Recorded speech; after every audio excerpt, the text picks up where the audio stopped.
Sejam bem-vindos ao Desenvolve Direito, podcast que nasce com a finalidade de discutir o direito na prática, acessível e de forma a conectar a realidade. Falaremos não apenas para advogados ou acadêmicos, falaremos para o trabalhador, falaremos para o empresário, para o produtor rural, falaremos para o cidadão que paga os seus impostos todos os dias, falaremos para todos aqueles que queiram refletir sobre o direito. Afinal, o que é o direito? Qual é a função do direito?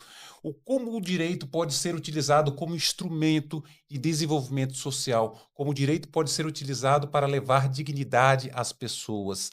Nesse episódio e nos próximos, conversaremos com profissionais, pessoas que vivem o dia a dia, que aplicam o direito, que utilizam como ferramenta para desenvolver a sociedade, para levar dignidade para as pessoas. No final, eu falarei um pouco mais sobre quem eu sou.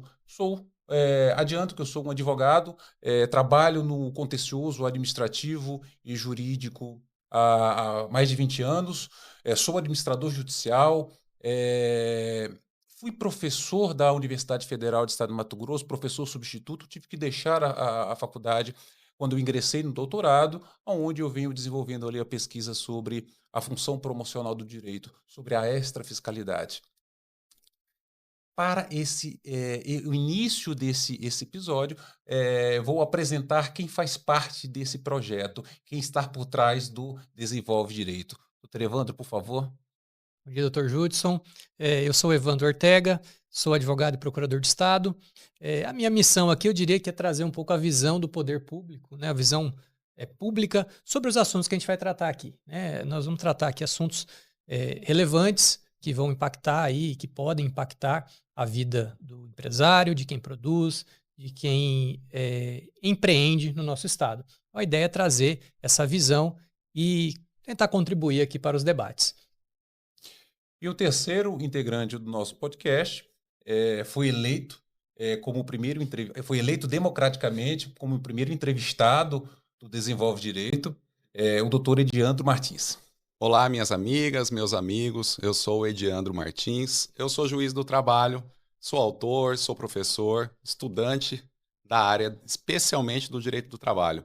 Gosto muito de falar sobre conciliação e o direito internacional do trabalho. A propósito, tem uma obra que ao final eu quero apresentar aqui para a gente poder dialogar com os nossos espectadores, que volta-se especialmente à análise da questão do direito internacional do trabalho. Mas mais do que isso, eu gosto muito de falar do direito na prática, como o direito impacta a vida das pessoas no dia a dia. Porque o direito, ele não acontece só nos tribunais, ele acontece na vida das pessoas, no dia a dia. E é isso que a gente vai querer debater aqui. É aí que surge a nossa ideia de fazer esse podcast, o Desenvolve Direito, para que a gente possa dialogar com a sociedade, de uma maneira em geral, não só com os advogados, com os operadores do direito, mas também com o empresário, com o empregado, com o empregador, com todos aqueles que lidam todo dia com o direito, não apenas como operadores, mas sim como pessoas que estão atuando nas suas atividades econômicas e que acabam tendo reflexo do direito no seu dia a dia. Então essa é a nossa ideia inicial aqui. Fundamental, né? Fundamental deixar claro que a ideia é de um podcast jurídico, mas sem juridiquês, né? Trazer aqui aspectos práticos e como que os temas que a gente vai discutir aqui podem impactar, né, na vida de cada um, de uma empresa, de um funcionário, de um seletista, enfim, impactar nos mais diversos aspectos aí da sociedade. Então, trazer questões práticas com uma linguagem descomplicada. E esse é o nosso grande desafio, né, Evandro? Conseguir tirar o juridiquês, tirar essa linguagem muito técnica que a gente utiliza, né, nos tribunais, nas petições, para que a gente atinja não apenas os advogados, mas também a sociedade que nos acompanha aqui. Né? Ediandro, o que te levou para navegar no direito do trabalho? O direito do trabalho ele surge ainda na minha vida acadêmica, quando eu estava ainda na faculdade. Né? Eu passei no primeiro concurso como servidor ainda do Ministério Público do Trabalho, atuei lá, depois fui galgando outros cargos, outros postos, né, como servidor aqui no tribunal e depois na magistratura. Mas o que me chama a atenção no direito do trabalho é que lida-se muito com a dignidade da pessoa. Entender o cidadão, o indivíduo, como um sujeito de direitos. Porque o direito do trabalho, ele está na vida de todos nós. Por mais que a gente não perceba, o direito do trabalho ele está na vida do empresário, na vida do trabalhador, mas também na vida do advogado, na vida do autônomo e todos aqueles que compõem a nossa sociedade. Afinal, em mais hora ou menos hora, nós seremos ou empregados ou empregadores. E essa relação continuada, essa relação que se renova todos os dias, enquanto a relação trabalhista existe, é o que traz a beleza ao direito do trabalho, porque ela não se esgota no momento da contratação. Empregado e empregador, todos os dias estão se encontrando, estão se comunicando. E muitas vezes o conflito ele surge não só pelo desrespeito ao direito, mas eu digo especialmente pela falta de diálogo. E isso me instiga no direito do trabalho e também para estudar um pouquinho sobre conciliação, para entender em que medida o diálogo pode melhorar essa relação. Ediandro, vamos para a pergunta aí de US$ 1 milhão. Qual é o maior desafio do direito do trabalho? Olha, são muitos os desafios, né, que a gente tem numa sociedade tão plural, uma sociedade que evolui continuamente. A gente vê alterações legislativas, alterações na jurisprudência. Mas se a gente pensar um grande desafio do direito do trabalho, eu penso que seja o equilíbrio entre o desenvolvimento econômico e o respeito aos direitos. O que a gente pode falar aqui, essa grande discussão entre capital e trabalho, né? Mas trazendo isso para a realidade, como é que nós podemos pensar em um desenvolvimento em que há um respeito aos direitos de todas as partes envolvidas, né? Afinal, a Organização Internacional do Trabalho, a OIT, fundada lá há mais de 100 anos, 1919 a OIT foi fundada, e lá atrás já se compreendia que a paz, para ser duradoura, ela deve se assentar nas premissas da justiça social. E é importante a gente rememorar, especialmente para aqueles que gostam da história, né? Estudar um pouquinho sobre história, que a OIT ela foi criada pelo mesmo tratado que pôs fim à Primeira Guerra Mundial. Lá, no início do século passado, tivemos a Primeira Grande Guerra e no fim desta guerra, a OIT foi criada. E aí nós nos perguntamos, qual é a relação de o final de uma guerra mundial, da Primeira Grande Guerra, com a criação de um organismo internacional que trata do direito do trabalho? E essa resposta ela pode ser encontrada já no preâmbulo do Tratado de Versalhes, quando se diz que a paz, para ser duradoura, ela deve se assentar nas premissas da justiça social, que o desenvolvimento econômico ele deve estar junto com o desenvolvimento social, que o desrespeito aos direitos sociais para um único país, ele coloca em risco a paz mundial. Verificou-se isso há mais de 100 anos. E aqui estamos hoje discutindo isso e ainda encarando isso como um desafio. Como é que nós podemos efetivamente fazer um desenvolvimento que seja sustentável e, ao mesmo tempo, resguardar os direitos das partes envolvidas? Quando a gente fala em desenvolvimento sustentável, a gente tem que reconhecer que todos os sujeitos de uma relação, eles são sujeitos de direitos, eles são portadores dos seus direitos. E o direito vem exatamente para assegurar, o direito do trabalho vem para assegurar que essa relação ela seja por meio de um desenvolvimento que seja sustentável. Então, acho que o grande desafio, o grande que a gente pode pensar seria exatamente esse. Como é que nós podemos desenvolver, como é que nós podemos ter o desenvolvimento econômico, mas assegurar, ao mesmo tempo, um desenvolvimento que seja sustentável, um desenvolvimento social, um desenvolvimento para todos, que ninguém fique para trás. Você tocou num ponto que para mim é fundamental, que é o equilíbrio. É o equilíbrio nessa relação aí, que é, por natureza, conflituosa, né? Naturalmente conflituosa. Mas não pode se tornar um cabo de guerra que vai estourar para um dos dois lados. Precisa haver um equilíbrio entre as partes. E aí entra, né, com bastante eficiência o direito do trabalho e a justiça do trabalho. Então, eu acho que sua fala é muito importante nesse aspecto, né, de trazer equilíbrio para essa relação e tem muito a ver com o seu objeto de trabalho, que é a conciliação. Né? Sempre que for possível, é um bom acordo. Um mau acordo é muito melhor do que um bom processo. Né? Então, acho que tem muito a ver, é muito pertinente, inclusive com o momento em que a gente vive, de conciliação e evitar conflitos para proporcionar um crescimento com segurança.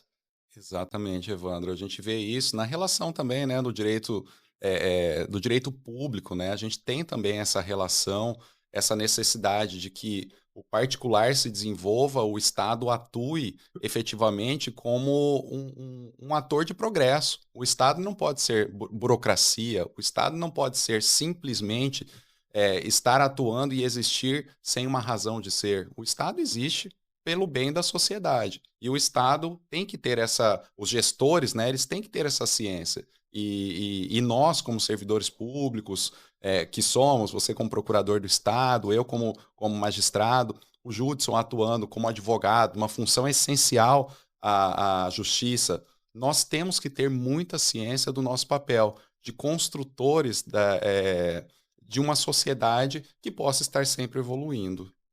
E por que você acha, Ediandro, que a conciliação ainda hoje é pouco utilizada? Olha, Judson, esse é um ponto que é um ponto que eu gosto bastante, né, do estudo, estudar sobre as relações de conflito e como isso pode servir, de certa maneira, até para a evolução do direito. Quando a gente pensa no conflito, a primeira ideia que nos vem é evitar o conflito, né? Muitas vezes a gente fala, não, é melhor evitar o conflito. Mas quando nós começamos a estudar a teoria do conflito, a gente começa a perceber que o conflito é algo inevitável. O conflito ele acontece na sociedade. Como a gente comentou aqui no início do nosso diálogo, da nossa conversa, a relação, especialmente de direito do trabalho, que é a área que me toca, né? A gente tem relações sucessivas. Todo dia o empregado e o empregador se encontram. Em algum momento vai ter, nós somos humanos, temos as nossas falhas, as nossas percepções pessoais. E aí, nesse diálogo, às vezes, há algum conflito. O que muda é a percepção em relação ao conflito. É como é que nós enfrentamos esse conflito. Como algo bélico, como algo, uma guerra, algo que eu tenho que vencer e o outro tem que perder, ou se esse conflito vai ser enxergado como uma forma de evolução. A partir do conflito, eu posso entender um pouco como o outro pensa, e a partir disso, eu próprio posso evoluir. E o direito, a gente vê aqui no Brasil que, infelizmente, nós estamos vivendo uma sociedade do conflito, uma sociedade que não está conseguindo lidar com seus próprios conflitos e acaba levando muito isso para o Poder Judiciário. E eu falo disso por estatística. Hoje, o Poder Judiciário conta com quase 80 milhões de processos em tramitação. Se a gente fizer uma média com a nossa população, a cada 3 pessoas, uma tem um processo perante a justiça.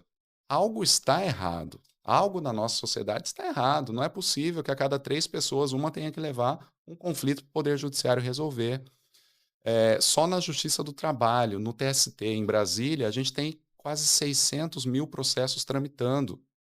Isso são números assim preocupantes como sociedade. A gente tem que pensar que essa sociedade do conflito ela tem que evoluir. O diálogo ele tem que prevalecer. O diálogo há de ser colocado. E quando a gente começa a falar em conciliação no Poder Judiciário, muito mais do que uma forma de solução de um processo é a gente construir uma cultura da pacificação social. Porque a sociedade, o jurisdicionado, e especialmente os advogados, eles precisam compreender que as próprias partes têm o poder de solucionar aquele processo, aquele conflito. O processo é só uma ponta. O processo é aquilo que foi levado para um terceiro decidir. Mas será que as próprias partes envolvidas, auxiliadas por seus advogados, será que elas não seriam suficientemente esclarecidas para elas próprias solucionar os seus conflitos? E aí, quando a gente estuda sobre a conciliação no Poder Judiciário, que a gente vê, sim, as partes podem solucionar. E a Justiça do Trabalho é um exemplo. Eu posso falar muito contentemente sobre isso, porque a Justiça do Trabalho ela tem índices de conciliação muito elevados. Aqui no nosso estado, nosso querido estado de Mato Grosso, no ano passado, quase 45% dos processos foram solucionados por meio de conciliação. Isso é muito bom, porque a gente não extingue apenas um processo. A gente cria uma forma de que as partes possam ver que elas são as efetivas protagonistas no processo. Elas têm o poder de decidir. Então, o Poder Judiciário, ele pode ser inicialmente chamado para atuar mais como um mediador, um construtor de pontes para o diálogo. O magistrado, os conciliadores, quando bem treinados, quando realizam os cursos necessários para serem mediadores, eles auxiliam as partes nesse diálogo. Eles auxiliam as partes mostrando que elas podem solucionar aquele conflito. E isso é sempre muito importante. Afinal, cada um sabe como melhor solucionar o seu conflito. Se eles não conseguirem, o Estado juiz então é chamado e aí substitui a vontade das partes por meio de uma sentença, que muitas vezes, como o nosso amigo Evandro colocou, às vezes traz mais conflito do que solução. Desagrada, às vezes, por uma sentença, o magistrado ele desagrada ambas as partes. Ao invés de solucionar um conflito, ele soluciona um processo, mas desagrada as duas partes. Às vezes a parte autora queria ganhar muito mais do que aquilo que levou, às vezes a parte ré queria pagar menos ou não pagar nada diante daquela situação, e aí a sentença vem num meio de caminho que desagrada a todos, tanto é que isso vai gerar recurso de duas partes, né? Porque as duas saíram desagradadas. Então a gente pensa aqui que tem muito espaço para conciliação ainda. A conciliação ela pode ser melhor utilizada. Eu acho que cabe ainda uma melhor qualificação nos bancos acadêmicos, na graduação, nas pós-graduações, né? Seja lato sensu, stricto sensu, eu acho que a gente ainda tem muito a evoluir, doutor Judson. E é interessante, Ediandro, que você falou aí sobre a OIT, o início lá no Tratado de Versalhes, né? E recentemente eu estava terminando a obra as Memórias da Segunda Guerra Mundial do Churchill, e ele fala sobre as implicações que o Tratado de Versalhes resultou para a Alemanha. E justamente por conta na visão de Churchill, né? Justamente nessa imposição de muitas obrigações para uma parte apenas, ainda que seja a parte perdedora, né?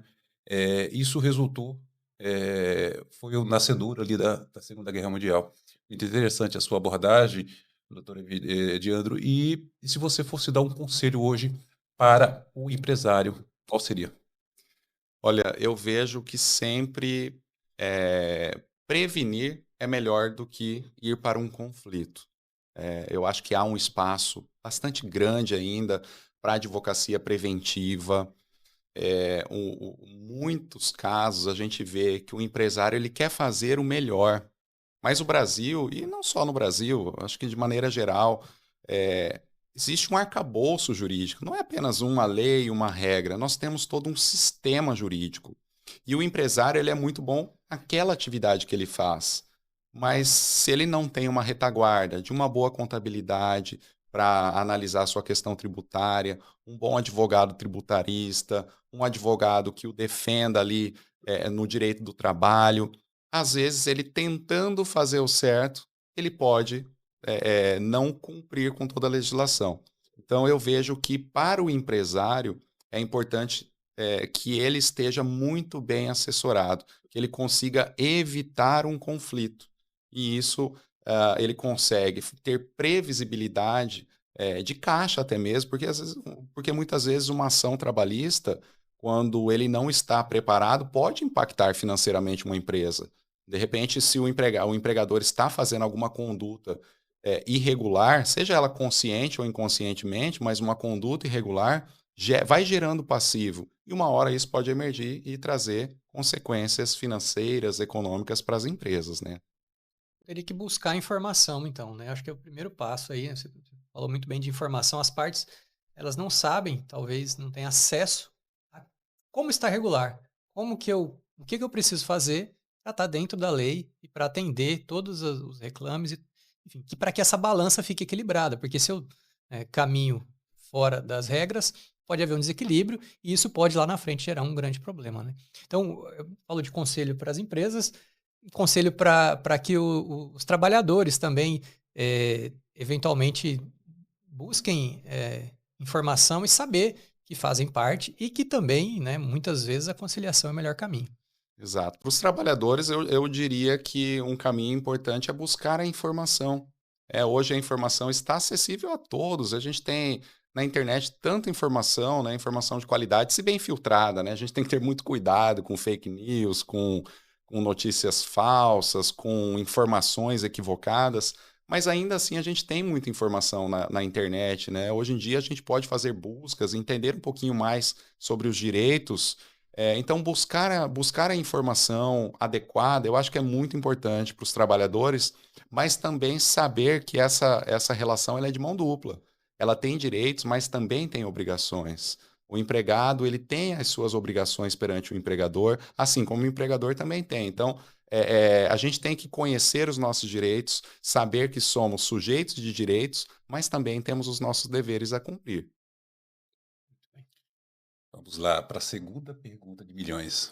O Evandro fez a primeira, eu vou fazer a segunda. Essa vale 2 milhões, talvez. 2 milhões. Ele ganhou 1 milhão seu e vai ganhar, possivelmente, vai concorrer a outro milhão agora. O tema atual, principalmente em 2026, perante o Supremo, é a pejotização. As pessoas individuais que fazem ou constituem uma pessoa jurídica para prestar serviço para uma outra empresa. Isso é legal? Quais as implicações dessa estrutura jurídica que é criada para entre trabalhadores e empresários? Essa eu acho que é a pergunta de 2 milhões, né? O Supremo está debruçado sobre esse tema, né? É o tema 1389, que o Supremo vai analisar com bastante cautela, né? E vai impactar muito a própria sociedade, né? É a chamada pejotização, né? Eu contrato uma pessoa para trabalhar, mas eu teria ali a utilização de uma pessoa jurídica. Afinal, o empregado é só uma pessoa física. Então, quando eu tenho uma pessoa jurídica, em tese, eu não teria o empregado. E aí, se a gente pensar, né, é adequado utilizar essa pejotização? É adequado eu contratar uma pessoa por meio de uma pessoa jurídica? E aí, como toda boa resposta no direito, seria depende. Depende. Depende da realidade fática. No direito do trabalho, é importante ter algo documentado, é importante termos as provas escritas, mas muitas vezes a gente vê que a realidade se sobrepõe ao papel. A gente vê que muitas pessoas são contratadas de forma pessoal, de forma não eventual, com subordinação, com remuneração, estão todos os dias ali cumprindo jornada de trabalho, cumprindo ordens, são efetivamente subordinadas, mas são contratadas como PJ. Isso, em algum momento, pode desaguar em ação trabalhista, pode desaguar em problemas, pode desaguar em fiscalizações, pode desaguar em cobranças pelo Estado, porque, neste caso, quando é evidente uma fraude, há uma sonegação tributária, então tem que ter toda uma cautela. A pejotização, ela existe para ser bem utilizada, mas ela não é a salvação da lavoura, né? Não é por meio da pejotização indiscriminada e descumprindo a legislação que a gente vai solucionar. A gente vê no Instagram aquelas caixinhas de perguntas, né? Muitas vezes com humor que o pessoal coloca, né? Perguntando, o meu PJ quer tirar férias, e agora o que eu faço, né? O meu PJ quer receber horas extras, e agora o que eu faço? Ora, nesse caso, o que faz é contratar corretamente, porque se a pessoa precisa tirar férias ali de um trabalho, é porque muitas vezes ela pode estar tendo todo um descumprimento, ela pode estar atuando como um efetivo funcionário por meio de uma empresa interposta. Ediandro, e quando que isso passa a ser um problema na prática e para quem está nos ouvindo? Quando que a pejotização ou a contratação de uma PJ passa a ser um problema? Porque muitas vezes a gente vê na prática, né, apenas se troca a carteira de trabalho pela nota fiscal, né? Muitas vezes por uma questão tributária, inclusive, né? De redução de carga tributária. Mas como saber na prática se isso é um problema, né? Ou se está, pelo contrário, está indo no caminho correto. Como saber, como identificar isso, né? Dá uma dica aí para quem está nos ouvindo, tentar fugir desse problema, né? Ou evitar, ou enfim, ou se ajustar para que não tenha esse problema. Evandro, no direito do trabalho, a gente costuma dizer que a realidade se sobrepõe ao papel. Então, é importante termos um contrato escrito, é importante ter a documentação. Mas se a realidade demonstrar que há uma relação subordinada, uma relação não eventual e pessoal, estamos diante de uma relação de emprego. Então, quais são os elementos, assim, dentre os elementos que a gente chama, falando um pouquinho de juridiquês, elementos fáticos jurídicos, né? E fora do juridiquês, na prática, é empregado ou não é? A gente pensa sobre a existência, especialmente, da pessoalidade, da não eventualidade da subordinação. O que isso significa? O empregado ser contratado com pessoalidade significa que eu estou contratando aquela pessoa específica e só me serve ela. Eu quero que seja aquela pessoa e não uma outra. Então, no dia a dia, aquela pessoa jurídica, aquele PJ, ele não pode ser substituído por outro. Então, se ele não pode comparecer ao trabalho, ele também não pode enviar uma outra pessoa, um outro colega, um outro amigo para desempenho dessa função. Então a gente já começa com um indício. Olha, o trabalho é pessoal. É um trabalho eventual ou não eventual? É, é comum, eu analiso praticamente toda semana na minha pauta de audiência, tem construção civil contratando PJ de maneira, segundo a tese de defesa, eventual para fazer construção. Como é que uma empresa de construção civil pode considerar que um pedreiro é eventual? Sabe, a realidade se impõe nessa situação.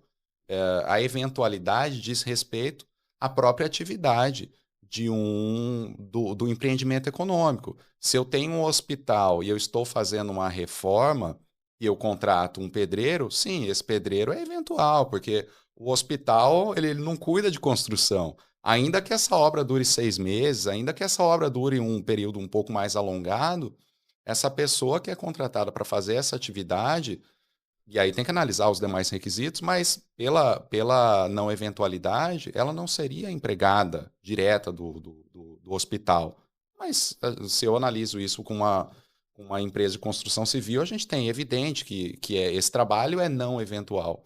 E aí o grande divisor de águas seria o ponto da subordinação. Esse empregado, ele tem que obedecer ordens diretas, como forma de trabalho, horário para chegar na empresa, horário para sair, horário certo para almoço.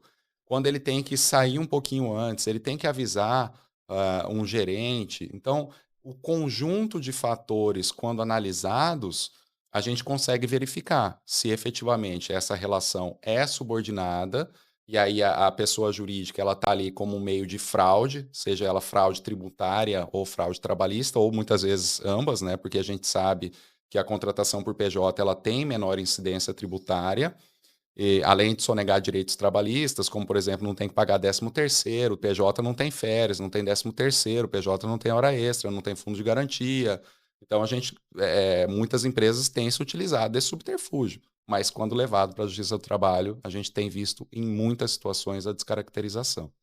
Não adianta só escrever no contrato, então, que estou Exato. contratando pessoa jurídica, né? O importante é ver o que acontece na prática, no dia a dia, né? Se é uma contratação classicamente do direito do trabalho, da relação empregador-empregado, ela tem que seguir a legislação específica aplicável a ela, né? Da mesma forma, o reflexo tributário disso vai ser verificado. Se é uma relação empregador-empregado clássica, né, no sentido tradicional, com todos esses requisitos que você mencionou, subordinação, na eventualidade, pessoalidade, o reflexo tributário também vai acontecer. Então, muitas vezes, não se sabe que aquela contratação atende aqueles requisitos, né? ou prefere se ignorar que ela atenda para tentar de alguma forma amenizar eventuais custos. E isso é um problema, porque quando vem depois a penalidade, como que ela vem? Ela vem amplificada, né? São, do ponto de vista tributário, são multas pesadas, e no direito de trabalho, acredito que também a penalização é proporcional ao problema, né? Exatamente. Sonega-se no início, mas ao final, em se constatando a irregularidade, a pessoa acaba tendo que pagar todos os direitos que foram sonegados, com juro, correção, com honorários advocatícios, que são muito bem devidos, porque os advogados é que estão ali atuando, defendendo o direito dos trabalhadores, dos empregadores, né? Então, tem todo um custo em cima disso, né? Aí não vale a pena, né? Não vale. Ediandro, me parece que esse é um tema legal, jurídico, mas me parece que envolve hoje também um problema cultural, né? Porque há uma grande dúvida, há uma divergência entre os próprios trabalhadores que estão nessa situação, o fato de eles estão ali querendo empreender ou estão disfarçados de empreendedores, mas na verdade são trabalhadores. E essa questão cultural me parece e aí é uma experiência própria, que sempre é um tema que eu sempre converso com um motorista de Uber, quando eu entro para utilizar os serviços deles. E é interessante como há uma dúvida entre eles, se aquilo ali de fato é positivo ou negativo, se o fato dele ser contratado para a empresa, aquilo ali irá trazer mais implicações negativas para eles, ou não, se na situação que eles estão é positivo, enfim. Então, me parece que esse é um problema cultural que, além de legal, que pode ser um obstáculo aí para uma solução definitiva deste problema. Hoje, do seu ponto de vista prático, quem está nessa situação, o que pode fazer? Olha, buscar o conhecimento é sempre imprescindível, né? E analisar a realidade. Como está a realidade deste contrato? É uma pessoa jurídica que tem essa liberdade? Então, eu tenho uma pessoa jurídica que está ali, que tem um trabalhador por trás dessa pessoa jurídica, mas efetivamente prestando o serviço de uma forma autônoma, de uma forma não subordinada. Então, a gente precisa analisar todo o contexto, né? E o empregado e o empregador têm que ter ciência dessa realidade, né? Saber o que de fato acontece nessa relação. Esses dias atrás eu ouvi uma fala do presidente do TST hoje, falando exatamente sobre os trabalhadores de entrega, os De iFood, plataformas, né? exatamente. A situação crítica que esse pessoal está trabalhando, inclusive com declarações onde o presidente do TST se diz impactado quando ouviu dessa categoria ou de alguns trabalhadores que eles não têm, quando saem para trabalhar, esperança de voltar para casa. De fato, isso é um problema que precisa ter uma solução, mas, como eu disse antes, é um problema hoje cultural, em que muitos trabalhadores ou muitos microempresários têm dúvidas e sérias dúvidas se, de fato, aquela relação que ele constituiu ou que está sendo criada é positiva ou é negativa para ele. Então, é um obstáculo, sim, que a Justiça do Trabalho está diante dela, que precisa de uma solução. Esse tema do trabalho em plataforma, acho que daria um episódio só disso, né? Porque é um tema quente, é um tema atual, é um tema que muito se discute, né? Porque o Dr. Judson colocou aqui a questão de que muitas vezes eu também gosto de ir conversando com os motoristas, entendendo, né, sobre essa liberdade, como é que funciona. Mas tem algumas situações que são muito problemáticas, né? Quando a gente pensa que uma pessoa está entregando uma comida de um restaurante que ele não sabe qual é, ele foi chamado para fazer uma entrega para um restaurante que ele não sabe qual é, em que ele não fixa o preço, que a própria plataforma fixa previamente o preço, e que ele entrega uma comida para quem ele não sabe quem é, que não sabe onde é, utilizando-se de uma bicicleta alugada, utilizando-se de uma motocicleta alugada. A gente pensar que essa pessoa é uma empreendedora de si mesmo por uma bicicleta alugada, entregando algo que ele não sabe o que é, para quem ele não sabe, num valor que ele não diz qual é, porque ele não é ele que fixa o valor, né? Então, a gente tem esses problemas, né? A gente tem alguns problemas. Mas também, por outro lado, a gente vê alguns casos de motoristas de aplicativo que escolhem efetivamente seus horários de trabalho. A gente sabe que ele prefere trabalhar naquele determinado horário porque tem uma tarifa dinâmica, alguma coisa nesse sentido, embora ainda assim tenha ali, segundo a gente escuta muito no dia a dia conversando com os motoristas, que se ele recusar um certo número de corridas, ele acaba sendo penalizado, ele é colocado para o final da fila. Então, é uma equação que é bem difícil de ser fechada, assim, não dá para a gente encaixar naquele quadrado ali, né, dizer, olha, é CLT, é seletista sim, estão presentes os requisitos aqui da relação de trabalho, ou simplesmente dizer não, não é, né? Então, é algo que tem que ser muito discutido na nossa sociedade, esse trabalho em plataformas, estão sendo feitas, né, muitas audiências públicas em se discutir isso daí, e a gente espera, né, como tudo no direito, que sirva para evolução, para que a gente tenha, então, um desfecho disso tudo, para termos, como a gente falou no começo do nosso diálogo, um desenvolvimento que seja sustentável, que as empresas possam empreender, que as empresas possam vir trazer divisas, trazer riquezas ao nosso país, que a atividade econômica possa progredir, mas também que o trabalhador possa estar acompanhando essa evolução, para que a gente não vá deixando pessoas para trás, para que a gente não vá deixando pessoas totalmente desprotegidas. A gente tem que ter essa ciência de que todos nós somos portadores de direitos, somos portadores da dignidade humana, né? Então temos que ter esse cuidado.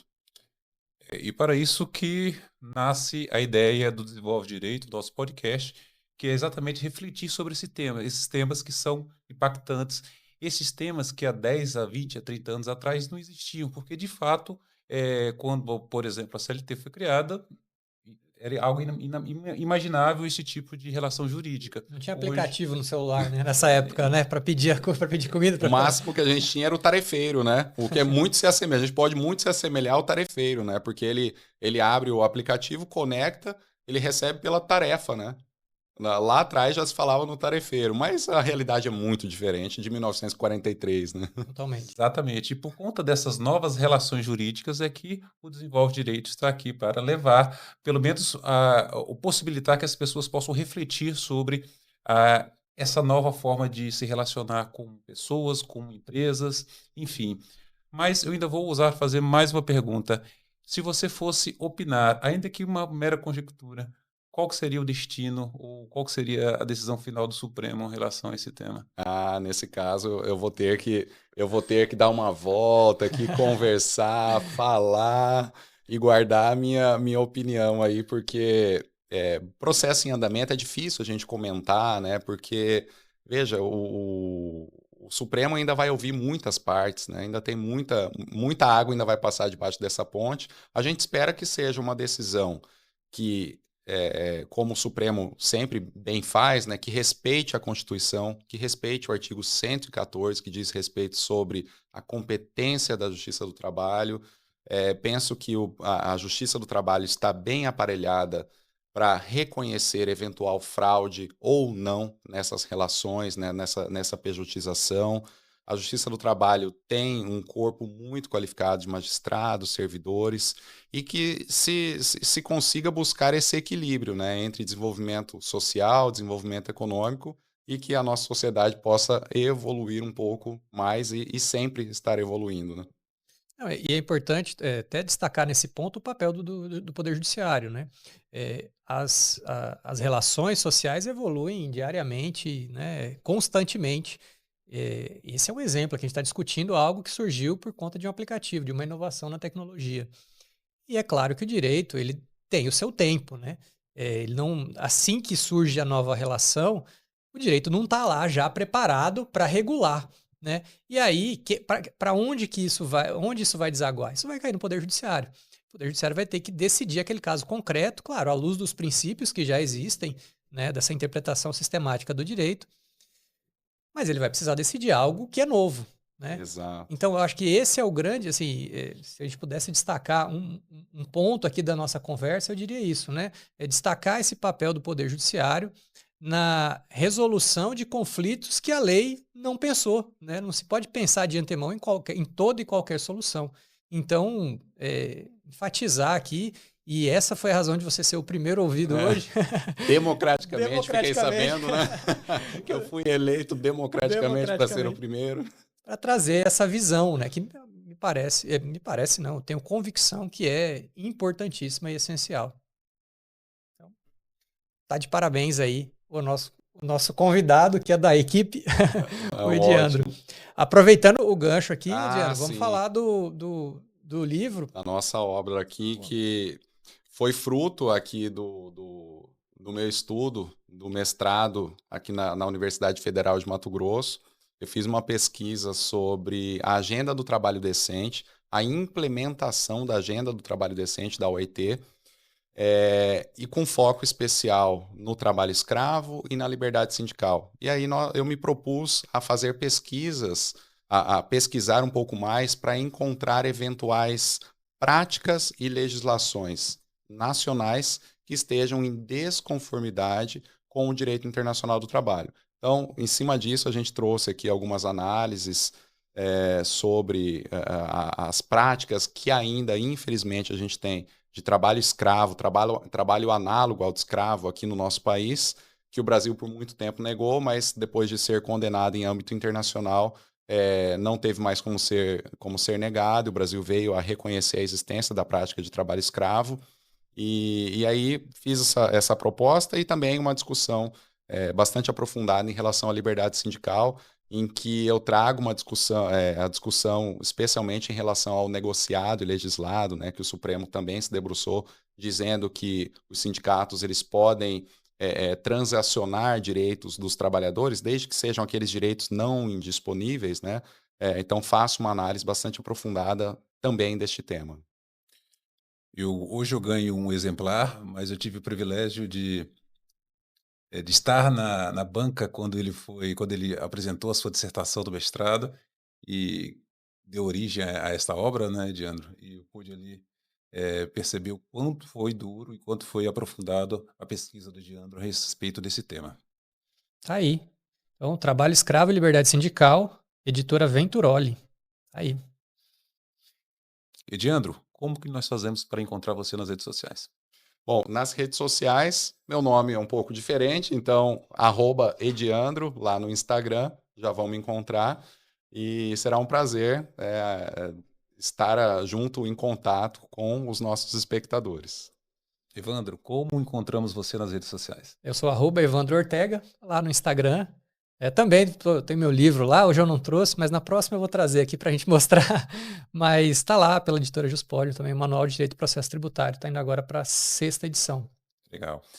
Eu, Judson Gomes Bastos, @Judson Gomes Bastos, vocês também podem encontrar nas minhas redes sociais. Eu não disse no início, vou dizer agora, eu sou advogado. Aliás, antes eu sou filho amado. Eu sou esposo da doutora Luciene, pai da Maria Catarina, da Maria Eugênia. Eu sou advogado, trabalho há mais de 20 anos com esta profissão que muito, muito me orgulha. Também sou administrador judicial, uma função ali que é nomeado, um player ali que é nomeado pelos juízes em processo de recuperação judicial e falência. Fui conselheiro do Conselho de Contribuinte do Estado de Mato Grosso e, atualmente, fui professor substituto do UFMT, tive que deixar a UFMT para que eu ingressei no doutorado. Atualmente estou cursando doutorado em Brasília, no IDP, onde eu pesquiso sobre a função do direito. Aquilo que nós falamos no início deste programa é o que é o direito, qual que é a função do direito. Esse é o meu objeto de pesquisa hoje. A função promocional do direito, na perspectiva da extrafiscalidade, a função extrafiscal do tributo. Falaremos sobre esse tema nos próximos episódios. Muito obrigado a todos e quero que agora vocês façam aí as considerações finais. Bom, quero agradecer, esse é o nosso primeiro episódio, estamos dando início aqui a algo que a gente planejou muito, que a gente pensou, que a gente muito dialogou previamente, e hoje a gente começa a rodar essa ideia, esse sonho, essa vontade, e a gente gostaria muito de estar sempre em contato com todos aqui, com os espectadores. A gente levar essa informação é muito importante. Conversar com advogados, conversar com empresários, com trabalhadores, com todos aqueles que o direito acaba tocando no dia a dia. Para a gente é sempre uma honra. Não, é isso. Eu acho que a ideia é trazer aqui pessoas que tenham algo a dizer e que são impactadas pelo direito de alguma forma, né? Façam parte da estrutura jurídica ou que tenham que conviver com essa estrutura diariamente, porque são impactados e precisam se ajustar às normas, né? E devem evitar os riscos aí e evitar problemas. Sempre de uma maneira muito prática, né? A gente é mais um bate-papo mesmo, evitar. Nossa ideia aqui é evitar falar no juridiquês, mas é isso. Estamos concretizando hoje o nosso primeiro episódio e assim esperamos que venham os demais. É isso. O juridiquês será cortado pelo vereador. Vai ter uma edição aí, qualquer jargão jurídico vai ser sumariamente deletado. Obrigado a todos. Obrigado, até a próxima. Até a próxima.